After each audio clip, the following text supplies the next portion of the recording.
What's going on? What's going on, collective? It's your man and I see alongside Bernadine. What's up, everybody? It's your girl, Bernadine Truth. So excited to be on air with all of you. We're back. I know. It's been a couple of weeks. I know these post-COVID shows are driving us crazy. We're missing stuff left and right, but we do apologize for the last minute cancel last week. It was beyond our control. But we're back. We have another show for you. Bernadine, how you doing? Happy belated birthday, by the way. Oh, thank you. I really forgot. Early 30s. All right. 31? 30s, 31. Now Nice. I can officially, somebody said I could officially say now I'm in my 30s. So I guess turning 30 doesn't mean you're in your 30s. It just means you're 30. So now that I'm 31, it's like, oh, I'm in my 30s. Your 30s officially. Semantics. Anyway, I've been 30 for a year now and a couple of months. So I'm 31, and yeah, thank you so much, NIC. It's been quite the experience. I'll say chapter 31.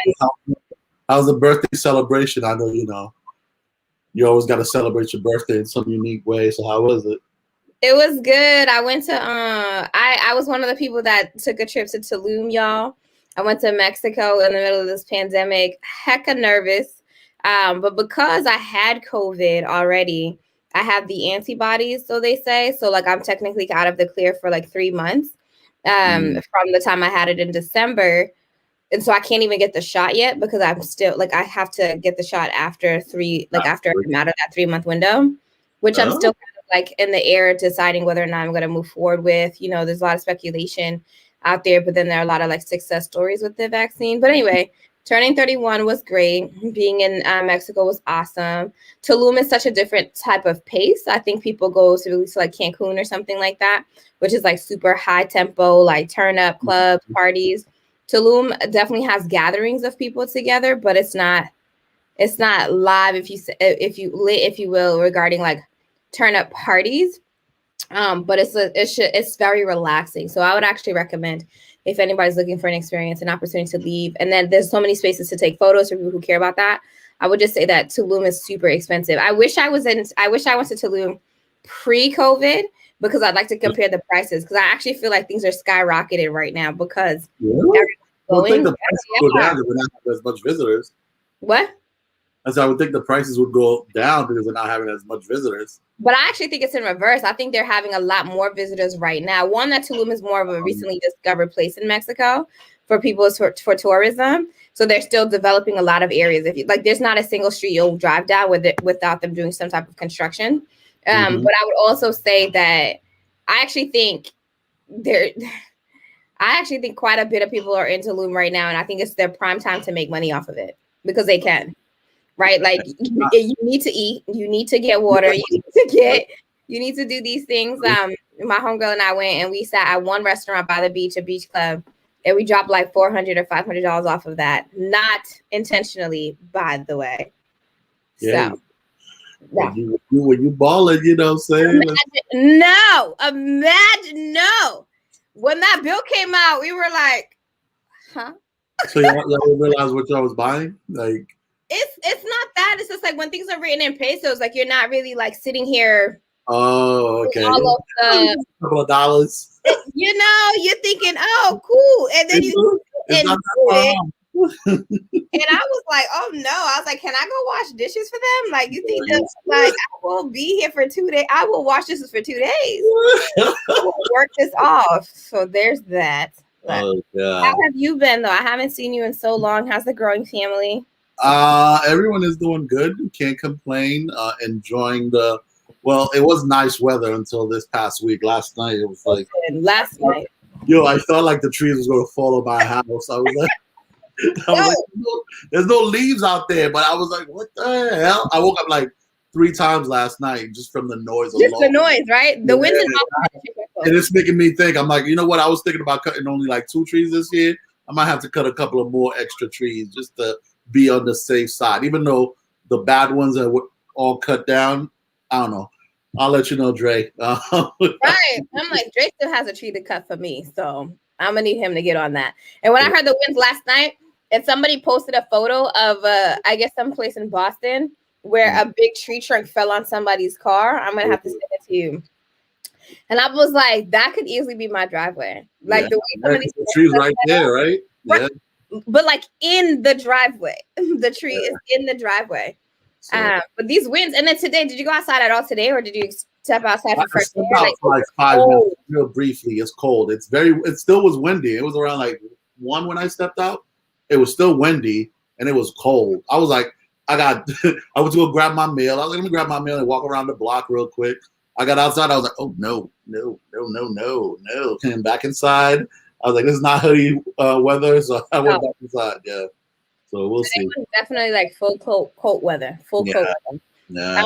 But speaking of like just the changes in life and everything like that, as always, we love to update you all on the week that was. So much is happening in the world, but I think that NIC and I just kind of narrowed it down on some couple like key points to recognize. One, I'd start by saying, since this episode is airing the 2nd day of March, I want to take a moment to celebrate all of our women, our influencers, our game changers. It's Women's History Month. Paying homage to all of you is super important. Literally, the world would not be able to be what it is without the presence of women, given what we are able to do as far as bringing life into this world. Of course, we can't do it without the male counterparts, but I do want to take the moment to acknowledge our inventors, our influencers, our entrepreneurs, our business individuals, our CEOs, our attorneys, our doctors, like literally our teachers. I can't forget our teachers, our secretaries, those who fought for the rights to vote, those who are actively present in the women's suffrage movement, those who are actively on the front lines for women equality. All of you are seen, all of you are celebrated, all of you are recognized. And I would be remiss if I didn't especially shout out Black women. I will always bring our race to the forefront of conversations. Black women who are often disregarded, overlooked, silenced, and told that they are not present or not enough. I see you, I love you, and I celebrate all of you. So just have to make sure I put that out there. Oh, I know. I was waiting for that. I was waiting for that one. Week that was, so real briefly, because we got to bring a guest on pretty soon. There's a lot of stuff, like Bernadine said, that's happened over the past couple of weeks. So some of the things we wanted, where did you want to start? Did you want to start in pop culture, or did you want to do news first? Maybe we'll do like some sports news and local news, and then hit it with pop culture. Because I think pop culture actually has like some really positive highlights. So I want to end on a high note. Of course. So for sports, we have 2 NBA players from the Celtics that are making it to the All-Star. Jason Tatum has been selected as a starter after KD got hurt. He got bumped up to the starting role. And Jaylen Brown made it to his first year. But making it, my brother got a $1.3 or $1.2 million bonus for making it to the All-Star team this year. So congratulations to those boys. Red Sox, the spring season is starting down in Florida as of yesterday. And then, of course, it happened a little bit over a week ago, but Tiger Woods right now is recovering after getting into a car accident and had to have surgery on his leg.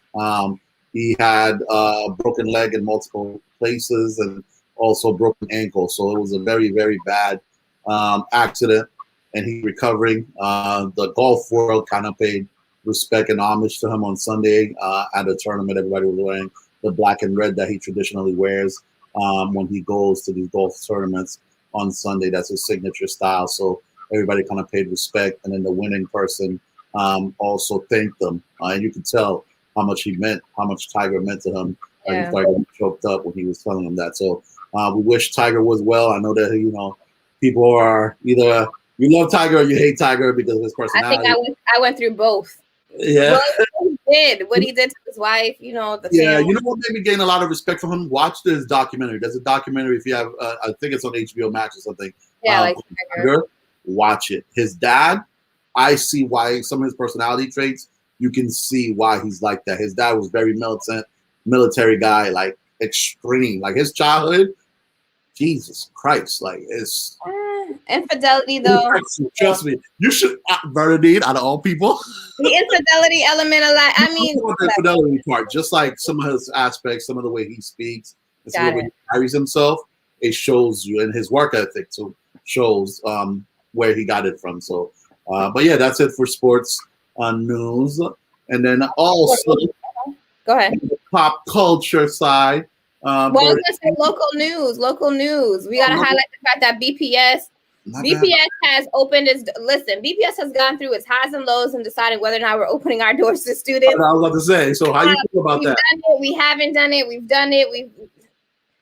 It's a pandemic, y'all. Okay, so we've been doing our best to make it work for our students, our families, our teachers, our leaders. And so we just opened up for another iteration of physical learning for March 1st, which is yesterday for us. And then we have plans of allowing other students to, like, more students to get back into the building around like March 15th. And so we're doing our best. To anybody who's in our BPS school system, know that the district is really doing its best to support all of you, to be there for all of you. You know, there's varying perspectives and opinions on whether or not students need to go in physically. You know, there are some teachers, educators, supporters who are like, it's not healthy for me to be in there, right? And so it's truly about juggling people's preferences and safety, supporting safety concerns and keeping everybody, again, like alive and functioning. So as a personal thank you to all of the people who have been resilient in this process, like, I'm just grateful for you all just doing your best to teach our kids, because it's just not easy. Virtual learning is not easy. Yeah. Virtual teaching is not easy. I've seen like young kids. I think like, high school, okay, it's still difficult, but seeing like a first grader and a second grader having to sit in front of a computer to try to learn. Oh my God, I would not wish that on anybody at all, to have to go through and teach that child at that age. It's totally different. But we're here, we're doing it, we're trying. So again, I have to recognize that our COVID numbers have like hit a record high, I think, with like 500,000 plus related deaths in this pandemic. I know that you had put that, I know it's like from last week, so I can't even imagine what the numbers are like this week. Unfortunately, people are still passing from COVID. One of my friends just lost their relative from it. And, the things that we have to think about, like, it's still real out there. I know that people of color have mixed, particularly Black people, have mixed emotions or major distrust for our healthcare industry. And I recognize that.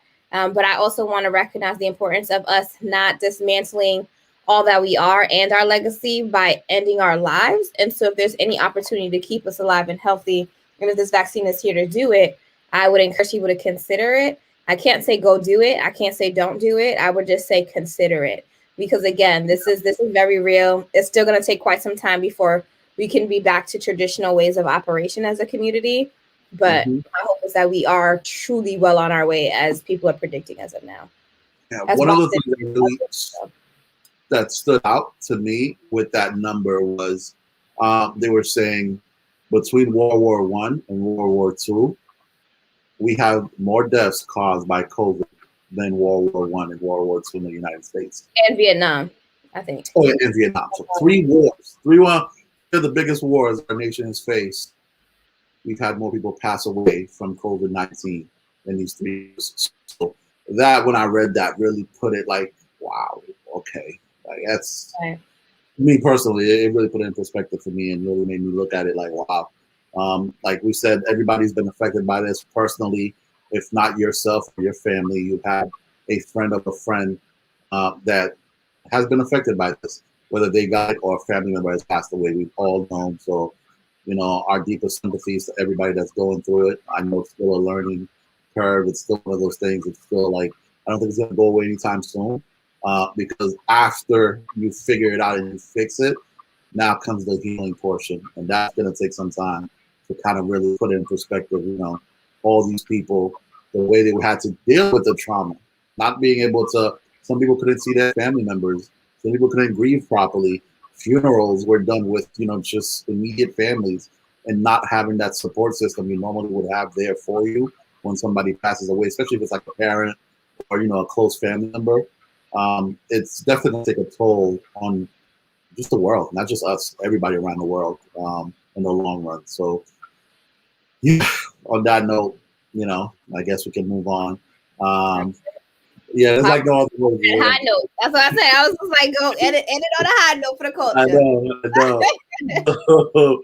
I mean, we've had some great things that's happened over the past a couple of weeks. Of course, I had to mention this real quick. Your boy Jay sold a portion of his champagne to Dom Perignon. He sold it for about 300 mil, so he fully owned that company, black-owned company. I don't know how I feel about it sometimes. I understand why he did it. Sometimes you have to merge with the big boys to be able to get into certain sectors that you can't. But now it's owned by 50% by him and 50% by the owners, Dom Perignon. So a lot of people are congratulating him about that. So we'll see how big Ace of Spades becomes now that it's owned by this wealthy company out there. One thing I will say is Jay-Z. Now y'all know I got mixed emotions about Jay-Z too. The infidelity, the lying. Listen, I got my issues, but that man is a businessman. Like, and I cannot discredit that, right? I mean, like, he has taken his life from the streets of Brooklyn, right? The gutters, the challenges, the poverty, the violence, the drug dealing, the this, that, and the third, to being a billionaire in so many ways. And so to be able to see him do that, I truly do give him props, right? And he's been in like the alcohol business, he's been in the sports business, he's in the world of entertainment, he's in the world of production, producing artists, like he documentaries. I mean, like literally, like this man, and that's not even including the community service aspects of the work that he's done in time. So I really do recognize his like contributions to humanity, particularly in telling stories that would go untold or unnoticed in the Black community. So I celebrate that. And so with this one, I say all that to say, I think with this particular one, while it made me raise eyebrows, like, like whose market are you really trying to appease to? I do believe it was a business move that I'm sure he thoroughly calculated out. And with his pros and cons. Like I have that feeling, right? Because again, that's the man he's shown himself to be. I was watching the interview that they did when they made the announcement. And he was just like, I wasn't even thinking about this. These guys came to me, and he was like, one of the things that I respected about them is a lot of companies will come to you and they'll tell you one or two things, and then it's like, oh yeah, we're thinking about this, and then you don't hear back from them. He was just like, they followed through everything. They were a man of their words. They say, hey, I'm going to meet you on this day. Hey, this is our offer. This is what we want to do. Sign the papers, everything, and then go back on their words. And he's like, that's one thing that he really values in this industry. And you don't get to see a lot when you get to that level. Because people are, one day, I want to get your company, let's meet.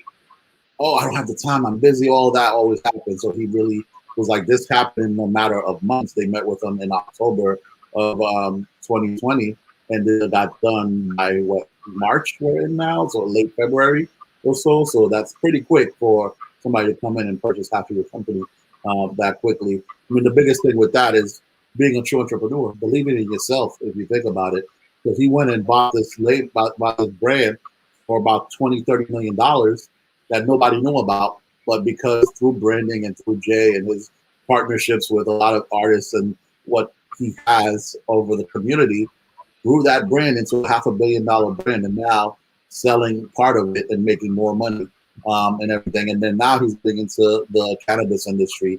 But that's something all the investors out there, I keep saying it to y'all, invest in cannabis if you can, because it will bring you back some money in the long run. It's a long play. But anyways, not either here or there. But that was some of the stuff in the pop culture. We also had, unfortunately, Nicki Minaj's father, Robert, that was killed by a hit and run. Killed by an older person too, somebody in their 70s, and I think that's what breaks my heart the most. And a well-established man in his 70s. So Charles Polovic faces charges of leaving the scenes of an incident again, and also tampering with the physical evidence. So allegedly, like right when he hit Nicki Minaj's father, Robert Mirage, he hit this car. He took the car off. He checked in on Nicki Minaj's dad, asked if he's okay, walked away, didn't call the police or anything like that, and then parked the car to make it seem like it's like out of sight, out of mind. But because of surveillance cameras and footage that was caught, they were able to trace the car, and so then he ended up turning himself in. But this man had a company. The day and age we live in, like there's cameras everywhere. Oh, everywhere, whether or not you want them, right? But I mean, this man is like he owns Ally Pacific Environmental Consulting Company, right? And so he's in a business between like he travels often between Guam and the Commonwealth of the Northern Mariana Islands in the U.S. And so I'm sitting here thinking, like, excuse me, you're so well established, and like, what? Like, how are you here, and what are you doing now? I'm sure he's gonna have attorneys who are gonna represent him. He's definitely gonna have to pay something. He's gonna be in a settlement for sure. Probably like voluntary manslaughter. He probably won't face as much time if he has a good lawyer, but he will face some. I think leaving the scene of a crime is probably going to be the worst part. No amount of money is going to bring a relative back, right? Exactly. And then Nicki Minaj just had a baby, so I'm also like, you just had a child. You're a first time mom in this way, and then you're mourning your dad at the same time. I'm not sure what their relationship is. There were some photos of them together, but again, I think that's like, regardless of whatever that dynamic is, you shouldn't lose your parent in such a vicious way. Which side tangent reminds me of this TV show called Your Honor. If you all haven't checked that TV show out, that's my shameless plug to watch it, because it literally has something to do with something very similar, unfortunately, to what happened to Nicki Minaj. I've heard of the show. I haven't watched it, but I've heard of it. There. But yeah, that's it for the week that was in pop culture, local news, and sports and politics and everything. Hopefully that 1.9 trillion passes very soon for all the people that need the money. I know it went through the Senate. I mean, it went through the House of Representatives. It's in the Senate right now. So we'll see. I'm mad they took away the $15 minimum wage, but can't win them all. You know, we'll see. Hopefully next time. I'm still waiting on my school loans, even though they're not trying to like give us that 50. Biden's not trying to do that. Biden, give us 10K, Biden. You promised, bro. He's like, I'm not. 10K. I'm like, really, fam? Like $10,000 is almost like giving me a Snickers bar. Like, yes, it's not help. That's not going to help. 10K will help a lot. Okay, I'm sorry you have. It depends on how much money you're borrowing. $10,000 is not even something you could put. If you're at that 10, I think if you have loans for like 50,000 or less, you'll feel it. If you're at that point where it's just like, it will help me. I'm not just thinking about you. I'm not just thinking about you. I'm thinking about. I'm not just my stuff like in half. Oh, almost there. Bring me there closer. Well, you can sponsor me. I'm accepting sponsorship. Oh, really? Yeah, sure. Yeah, I got you. Anyways, as you know, Collective, we always like to bring a guest onto the show to interview them, local entrepreneurs. These are businessmen that we have worked with. Actually, if you see our hats that we purchased, hats that we worn, they were made by Villeside Customs. So I'm going to bring them into the chat and do our interview with them this evening. Welcome, gentlemen. How you guys doing? Can they hear us? Can you guys hear us? Oh, sorry. Yeah, we can. We had it on. Sorry. Nice. Y'all are checking in right from the shop. That's awesome. I love it. So, ladies and gentlemen, I'm going to take a moment to just introduce you all to our fabulous local guests, our local celebrities. So I have Jabir and Mackenzie. Please say hello to the people, y'all. Just wave hello to everybody so they see this y'all here. Villeside, and they are the founders of Villeside Customs LLC, which is a local custom print shop ran and operated in Somerville, Massachusetts. They provide customer service and provide quality work. They provide digital printing, banners, stickers, vinyl printing, embroidery, and screen printing, to name a few of their services. I know I should have brought my hat. Their staff has several years of expertise making custom merchandise in the apparel industry. They take on jobs of any size and try to provide a good turnaround time. Because I know a lot of people be like, listen, but I'm not trying to wait like 2 weeks, 3 months, whatever for my product. So it's awesome to have Villeside Customs here. Thank you all so much for your work. As NIC wears his cap, I'm like, I should have put on mine. I love my dad hats. Thanks. Well, welcome. Say hello to the people. How y'all doing this evening? How you guys doing? We're doing great. We're doing awesome. Thank you for being on. We definitely appreciate it. It's something I've wanted to do with you guys. And one of the things I'll start before I even start or do anything is just speak about how professional and how fast you guys work. A lot of the times people work with businesses, small businesses in the community. And the number one thing you hear, they're unprofessional. They take a long time to respond. They don't have their pricing, all of that. I went to these guys to get some hats made. We worked with them as far as carnival for shirts being printed, and we were treated very professionally. And the response time is what I love. I'm one of those people.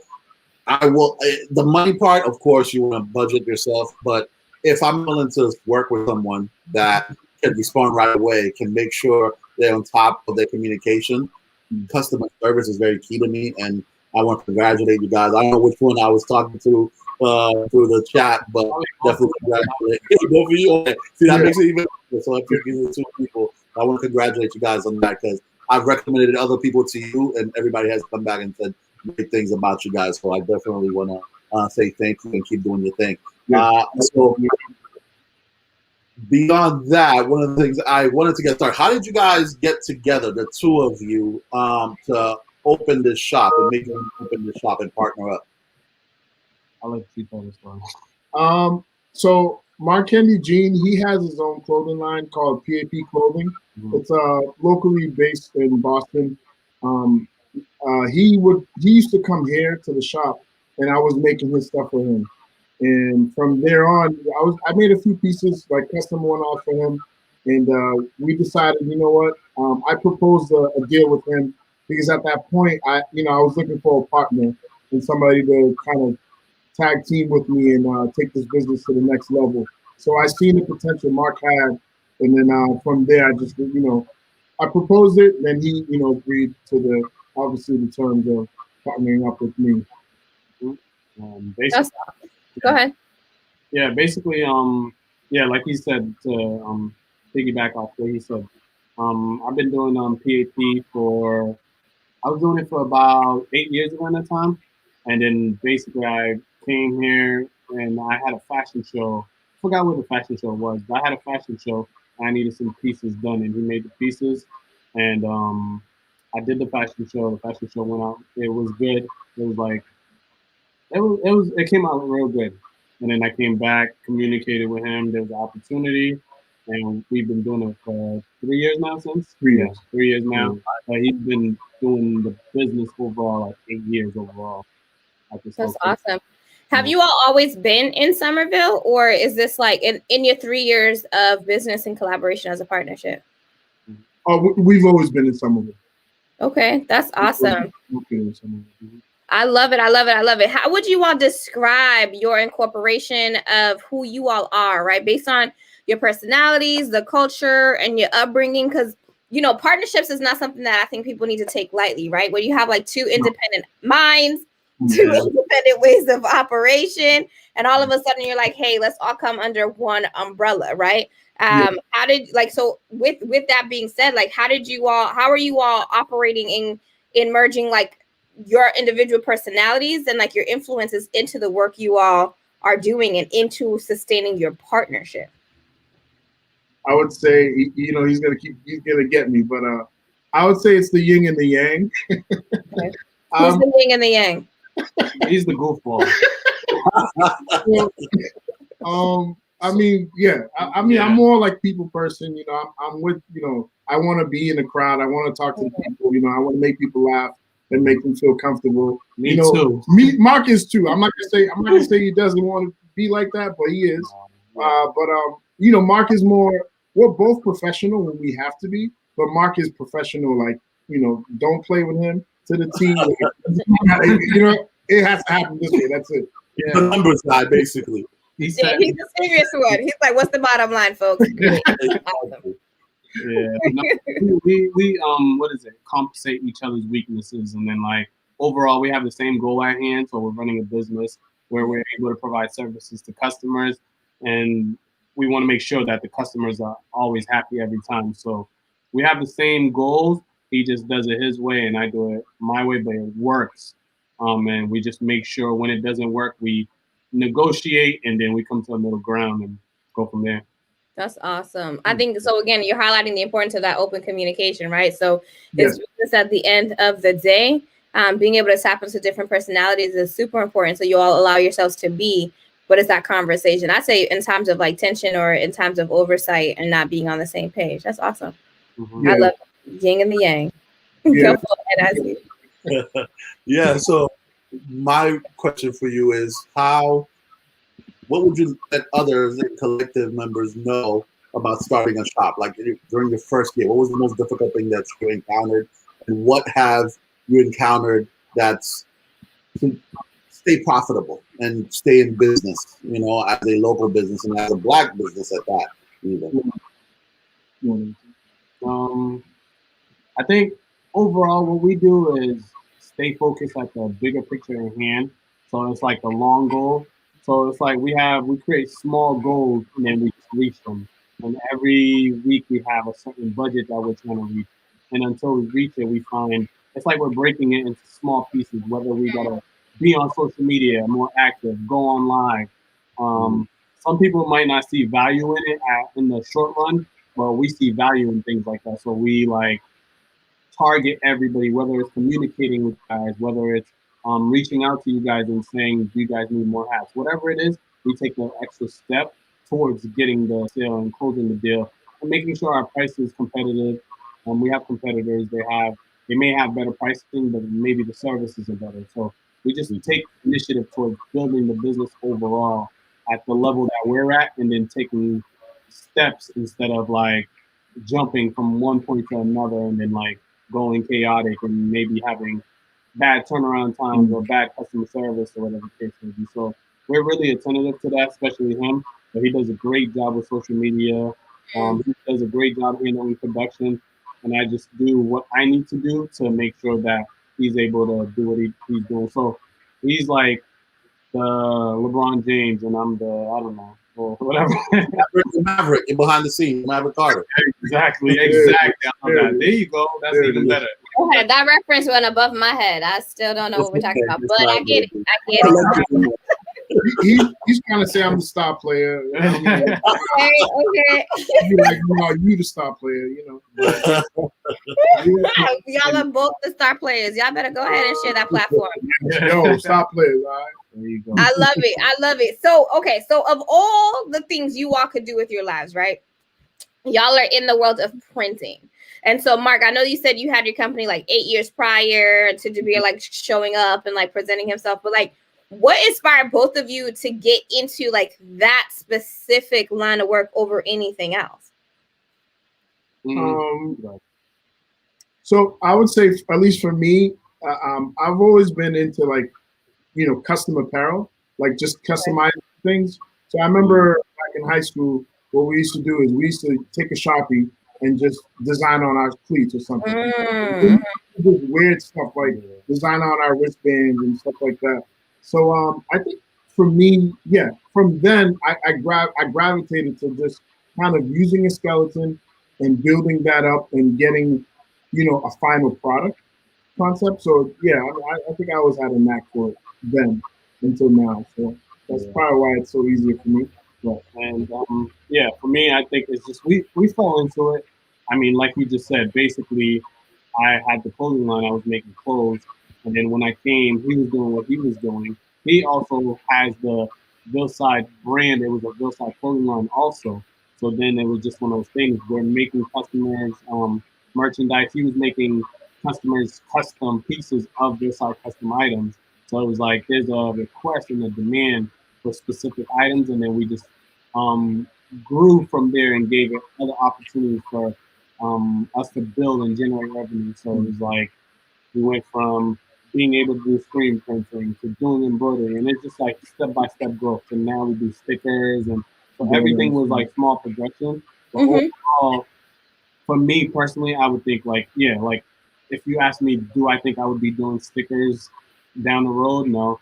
I mean, I still am into fashion, so it was one of those things where I want to make the coolest hoodie or the coolest T-shirt. But I mean, with that being said, it's just like being able to see the customers have their end product and then they're extremely excited about it. That brings me joy, and then I just go that route. That's awesome. I loved it. Also, like Mark, you mentioned, just tapping into different territory as far as production goes, right? So like you didn't imagine doing stickers. You came from the world of fashion, and now here you are. Are there any, like, what other products have you all maybe like played with and decided like, oh, this is something we're going to offer? Or maybe played with and you're like, this is something we're not gonna offer? Like, this is not gonna That's a good question. That's a great really question. good question. So we do a lot. He does everything. I will just do it. Yeah. We do car decals. We Full do storefronts. full storefronts. Yeah, we do signs. Okay. We do banners, like store banners, store signs, store window decals, door decals. So we do it all. One thing I can say that with the question being asked, what you wouldn't tap into or something like that. I remember we tried when we first started. We tried to do pins, and like The button. yeah, the button. Mm-hmm. That was a fail for us because of like the process and I don't know. It wasn't gonna work. So we're like, all right, we'll pass on that. But other than that, I mean, I always think in the back of my mind as we grow, like what we can do, what we should do, what we shouldn't do. But we wanna overall for now, we wanna like make sure we dominate and make sure we're good where we're at with the screen printing and with the car decals. So if we're able to do a good job in those markets, will stay there.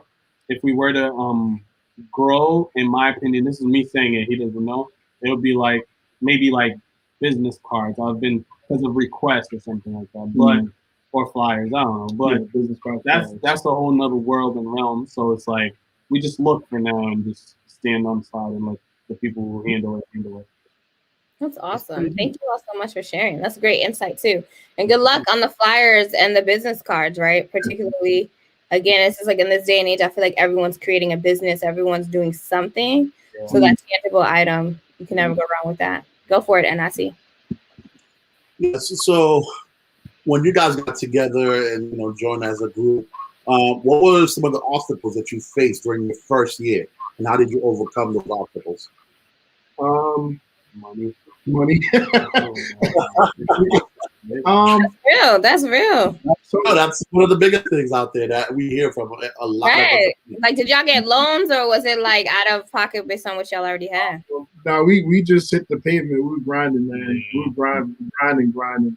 I could backtrack a little bit, at least for the question that you're asking about. We were a retail shop before we came into full customization.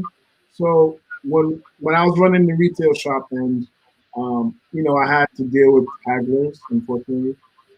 But yeah, it was just a tough kind of industry because you would have to buy volume, and then the profit margins weren't as larger than now.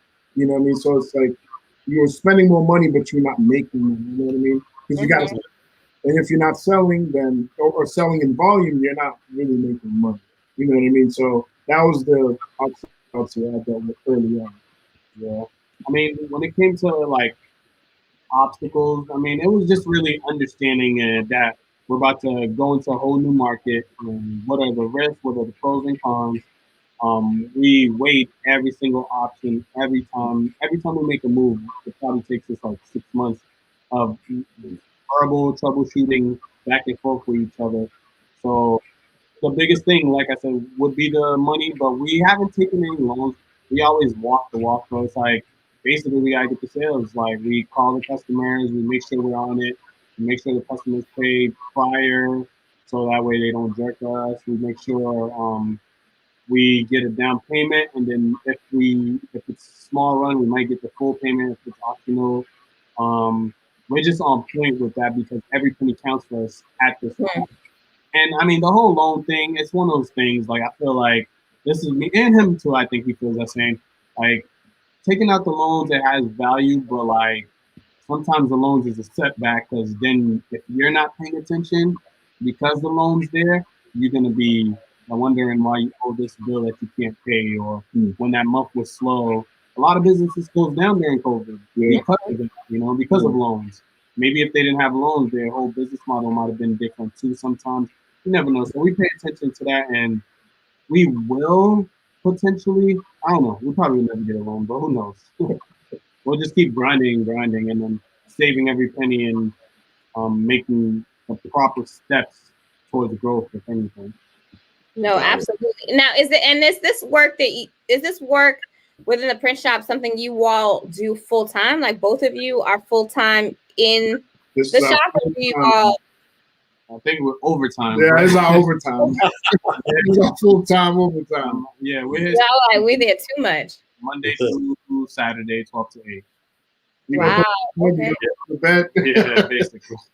Okay, that's awesome. Do you all have like other people on your staff, or is it just you two? We had us two for the first 2 years. Now we have like some part time, but really it's just us two. So we're trying to get new employees and stuff, but we still got to understand the finance and be aware of, can we do it?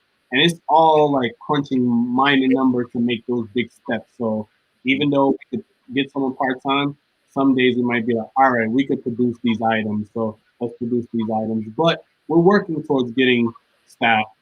It's small steps, so it's a step in progress.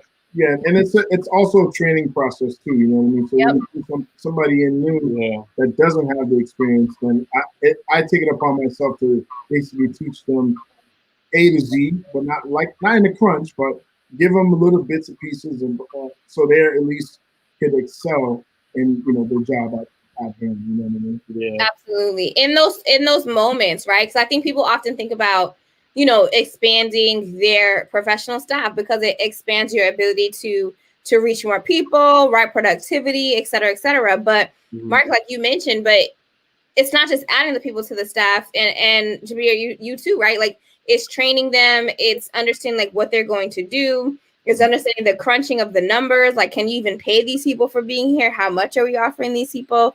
Like, what does that look like? And all that you all have to juggle, and you all said that you also work overtime, even though you're open 12 to 8. How do you all maintain balance, or do you all maintain balance? And like, what does that look like? Because outside of physically working to produce, you are still entrepreneurs trying to like get people through the door. And then it's like keeping people through the door. And it's, in this day and age, in the pandemic, I don't know how many things people are getting printed when they're not going anywhere. Like, I don't know, right? Like, talk to us, like what's going on there. So the business changed a little bit through the pandemic. I would say there was a large amount of requests for masks. We had a large request for like floor decals. So we kind of shifted the business to cater to that time. You know what I mean? So we were doing floor decals like safety, COVID, stay safe, things like that. There were some jobs, that t-shirt jobs, but these were for like bigger companies. You know what I mean? So the small mom and pop shops, which is like our like cream of the crop for us at least, they weren't really coming because obviously the situation, right? So the bigger companies were coming every so often to place orders for t-shirts. We were making adjustments there. I mean, we were dealing with deliveries being delayed. So we were very patient. We were very vocal with our customers because I believe in like customer service. So I would tell them like, listen, be patient with us. We're dealing with this just like the whole world is dealing with this delay and everything. So we had some challenges, I would say. We had some challenges. Yeah, pretty much. How are you all like overcoming them now? Yeah. So like you had some challenges in the beginning, but you're still here, right? You are talking to us through your actual shop. So how did you persist through it? Because I think, again, people often see the end result, but don't necessarily take the time to understand the process. So if you all can talk us through, like, what were you all thinking? Did you all ever feel discouraged? Were you ever fearful that you might also have to close? Like, what was that like for you all to navigate? So once everything shut down, at the beginning there was worry, and then we just made a transition. We went online. We utilized our online platforms. We also utilize our social media presence. And like what happened is with businesses shutting down, there also are businesses opening, and there's also people providing online services. Like the whole market is just changing. And like whether we're getting online sales or online customers who are starting their podcast in the past, whatever it was, we were getting different types of customers. It wasn't the restaurant or it wasn't the barbershop per se, but it might be like I said, the online streetwear brand that just started, or online streetwear brand that their vendor might have already shut down because of COVID, and they're like, hey, can you guys produce these items? So we just kept going online, and even this tour that we're doing, this podcast tour, we just came up with the idea, and we're like, every month let's do a podcast tour where we could go from podcast to podcast, and this is a whole new market that nobody. There's people in it, but like the world isn't all the way there. So it's like this is perfect. Everybody who's actually a fan of podcasters will listen to us and hear what we have to say and acknowledge our brand. And we just basically take it one day at a time. And some days are busier than others. And Mm-hmm. when it's less busy, that's when we're on IG Live. When it's more busy, we're on IG Live, but we're there for 5-10 minutes. And that's the difference. So it's just a balance. And when it comes to like balancing life and business, we make the time. We just stick to our shift and we work hard. When we're here during these hours, like every second counts. So we're making sure we go back and forth, making sure we eat. We make sure we eat so that we don't faint and fall, and then we get right back to it. So we make sure we put in the hours, we make sure everything's on point, and we try to satisfy every customer if we can. That's awesome. Thank you so much. Appreciate that. Yeah. So if I was somebody looking to get into the field, looking to, let's say, come work for you guys, what type of skills are you guys looking for? You know, is it somebody that, you know, you have to be an artist because you're customizing stuff, you need to know computers, or is somebody who doesn't have any of those skills, who's interested, work in this field? So, okay. I would say extreme patience. You know, some basic skills. You know, if you could communicate with people. You know, if you're computer savvy, you know, because we do a lot of computer work. That some of the people, like the part-time help, they're not on the computer, so they're doing more of the production side. But it's like, yeah, being computer savvy. I would say being able to take initiative. You know what I mean? Sometimes I don't want to be. I'm not that kind of boss to say, go do this. You know, I know that's not my strong suit, but if you know that there's work that needs to be done, take it upon yourself to say, you know what, Javier needs some help. Let me do this. You know what I mean? So it's those kind of few qualities I'd say a person would need. I mean, overall, it's just coming in and being a helping hand. As long as you're able to follow directions, there's no real specific aspect behind talent. It's just being able to follow directions, really. So other than that, with the design part, you have those skills, it's a plus. But we do so much different things that if you were to come and need a job or opportunity and it was there and it was available, we'll be able to be like, hey, there's this opportunity, production, whatever. That's awesome. I would also put something, if you all haven't thought about it already. Being in Somerville, I don't think are you all close or far from a train station or bus? We're very close to Sullivan. To Sullivan? Yeah. I say all that to say, like, consider maybe taking interns, right? I think like college students who are already interested in design or production or are entrepreneurs, they have time, and some of them can get it for credit. So you all sign off and tell them, you know, they're there for 10 hours, 15 hours a week, as you're all looking for, especially if you all are getting people on a part-time basis and managing payroll. So then you all can figure out, like, what does training look like with them? They can probably even help you all create a training manual and manuscript because they're going through the process. So just something to consider. I'm sure that there are like a lot of college students who are looking for that hands-on experience, building their resume while you all continue to maintain and build your business. Thank you for the input. Yeah, we need input. Manual. What is it? Transcripts? Yeah, manual transcripts training. Yeah, like manuals. Yeah, so like create it for yourselves, right? Like how to train, and like as a person who's being trained can advise you on what type of training works and doesn't work, right? And that's the intern's job, is to develop this for you. I'm just saying. Anyway. No, that's true. I'm taking that. I'm like, those are things that I would consider. I'm like, helping people work smarter, not harder, is essential. And when you need the help, right, and you could use the help, have the help, right? Create things that you all don't have time for, but will be super beneficial. We did get a question from the audience that I want to ask you all. You know, what is something that both of you have learned as business owners that you feel like you'll use forever now that you know it? You first. What I've learned as a business owner, and I'll use forever, is, you know, being resilient through the, you know, tough times. staying optimistic. You know, sometimes if you have a dream, right? You have a dream, you keep pushing for it. You know what I mean? You never give up on that dream. And one of those things is like building a business. It could be a dream for somebody, and it could be an opportunity. And it's like just keep pushing through the tough times. When it's good, they say thank you, God. You know what I mean? So just being consistent along those lines.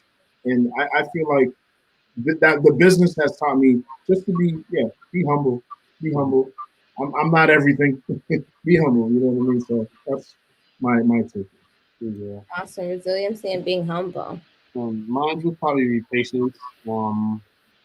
It's one of those things you develop it from production, from customer experience, from like the back and forth emails, and you just got to be patient. And even with business overall, like we watch our growth happen year by year, and we still have miniature goals. Sometimes we reach them, sometimes we don't, but we just continue chasing our goals, and then like you just got to be patient, and like what's yours will come. So it's one of those things, one day at a time. We just walk and walk and walk till we reach our finish line, whatever it may be. And it might be expanding, it might be implementation of new merchandise, new opportunities, new businesses, whatever it is. But just being patient, because it will happen, whatever it's supposed to be. That's awesome. Great perspective too. I have another question for you all, not as deep. But you know, I'm talking to both of you, your sign is like right behind you, right? Villeside Customs. Where does this name come from? I know.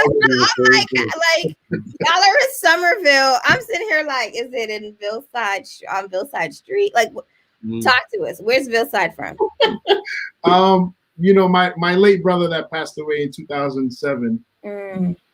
He always used to say Villeside, but it's originally it was Ville is taken from Somerville, obviously, right? It's our side of Somerville. It's just basically telling our side of the story. You know what I mean? So you know, we grew up in the Mystic Projects. My time, obviously, I had a rough upbringing, but I mean, we don't have to go into that. But you know, it wasn't easy growing up. You know what I mean? But for us, we always wanted to find a way to tell our side of the story. So he came up with Hillside. So obviously now you can see the logo has it has gone through some changes. So now you see the bricks. It signifies growth, building one day at a time, like Mark said earlier. Obviously, customs is, you know, we can do anything. You know, I mean, where you want it, we're gonna do it. We're gonna fashion it. And then obviously Villeside has its origin with Somerville. And obviously we'll keep the name because of my brother.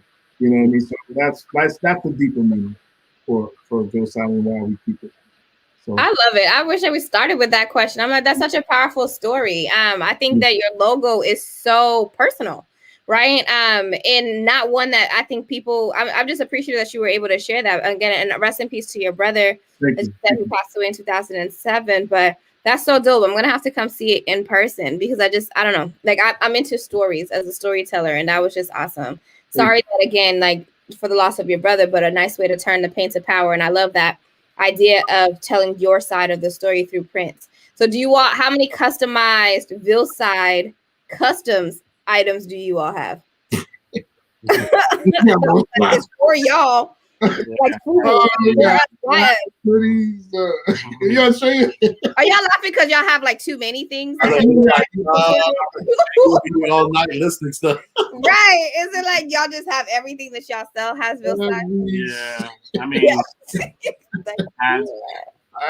what we wear. I mean, we got to promote our business somehow. So it's one of those things like the best way to promote is wearing your stuff. And when someone sees it, the other day I was at BJ's, someone said, "Hey, is that store on Broadway?" And I gave them a card. So I'm expecting them to come here. So yeah, and him, whenever he's walking around, like I said, the goofball, everybody attracts themselves to him. So they just come to him, and then like he's like, I got a new order. So it's just, you know, it's the logo, we promote it, it's our brand, so we represent the family. I love it. Thank you so much. And I see any last questions for you? course. So what are you guys' goal for the next, let's say, 5 years? And the second part of that is how can people get in touch with you if they want to work with you? Phone number, website, also social media handles. Okay. Next 5 years, is basically continue making money, making more money than like actually growing yearly, so that way we could potentially grow and expand into another location. Then the small stuff like getting better equipment and just learning too with our customers, making sure our customers are happy and getting to know our customers. Because when it comes to business, there's the aspect of small business and then there's corporate business. Sometimes the corporate business people don't realize, but it gets left where they're not able to cater to customers like the customers would want. So we keep that one-on-one customer relationship important. It's important to us overall. So that's one thing. And after that, yeah, just expanding. I think in 5 years we should have another building or something like that, some form of business. Other than that, I mean, maybe get a Tesla and like soup it up just because. We have just because there's that much money to blow. I get it. Makes sense. No, I told this, so it makes sense. Hey, this is good for the environment. I feel you. Right, you know, just like if I could proclaim it and put it in the universe, I would say Villeside Customs should definitely come into like Roxbury or Dorchester, right? Like be in the central of the people. And see, I mean, I think being a Black-owned business in the heart of Boston or in a neighborhood or in neighborhoods that have so much culture, helping people to personalize their story, especially again, given the name of Villeside, I think that's pretty dope. Do you all offer 24-hour or same-day service or not yet? We have that ability, and if people request it, they do. But usually, when a customer comes, we tell them we could do it, and but they want it in a specific time. So they might say, "I need birthday shirts for this Saturday." So we'll just go, "All right, Saturday it is." So if they want same-day service, it's available. We would technically charge a rush fee because we used to do same-day service. But the thing with same-day service, when you have 25 people, 25 customers that need same-day service, it might go overload. So because of the form of organization, we're able to tell someone, we basically work based off their time frame. So with that, whenever a customer comes in, they place their order, and if they need it by tomorrow, we'll get it for tomorrow for whatever price. If they need it by the following day, we'll get it to them 2 days from there. So it all depends, like, but we have that ability. We don't promote it or anything. I was gonna say, I was like, because people about to be like today. Yeah. Not happening. No, I would just be like same day delivery if you're in here by 7 a.m. Not happening. I'm just saying, like, give them a cutoff time. It's just like, at the point, it's the next day, not the same day. People get in touch with you guys, from your social media to numbers and websites. And everything is Villeside Customs. Instagram, Villeside Customs. Facebook, Villeside Customs. Our email is, LinkedIn is Villeside Customs. Our email is villeside@gmail.com if you have any inquiries. Other than that, we have YouTube, Villeside Customs. We have YouTube with mine. You will find me once you type Villeside Customs. Because I've been vlogging the past month and a half, 2 months. About 2 months. 2 months. So that's my new thing, to be a YouTube vlogger. And I'm just vlogging our experience. Shop directly? VillesideCustoms.com as well, our website. Yeah. Okay. The vlogging is connected to the shop. Basically, I come to the shop. The editing is what beats me up. But, I mean, basically, it's a new hobby I'm picking up and seeing how I like it. But we stay busy. We're working. That's good. That's good. Mm-hmm. Well, thank you all so much for your time, ladies and gentlemen of the Urban Collective Show.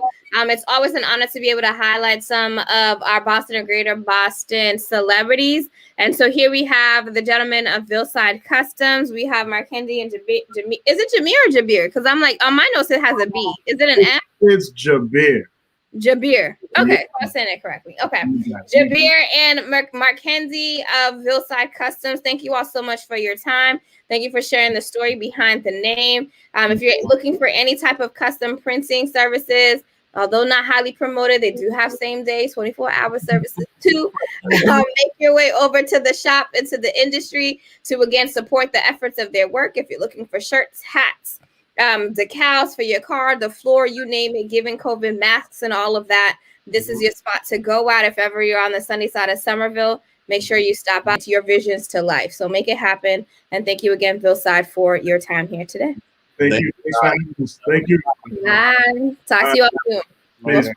Peace. Bye. All right. And collective, we always love to end our show with an inspirational quote to continue to get you all going from our time to the next. But before I do that, NIC, where can people follow us and stay connected? Yes, y'all. Of course, make sure you follow us online. We are at every single social media. So Facebook is the Urban Collective Show.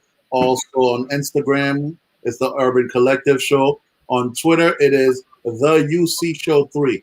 Again, on Twitter, it is the THEUC Show 3, the number 3. You can follow us on there. Make sure you tell a friend. Make sure you comment, share, and respond to our online. And also, you can support us by purchasing merch online through our website, which is the urbancollectiveshow.com. Again, the website is www.theurbancollectiveshow.com. You can listen to our episodes there. You can get more information about us, what's happening around the city, also on our website. So support.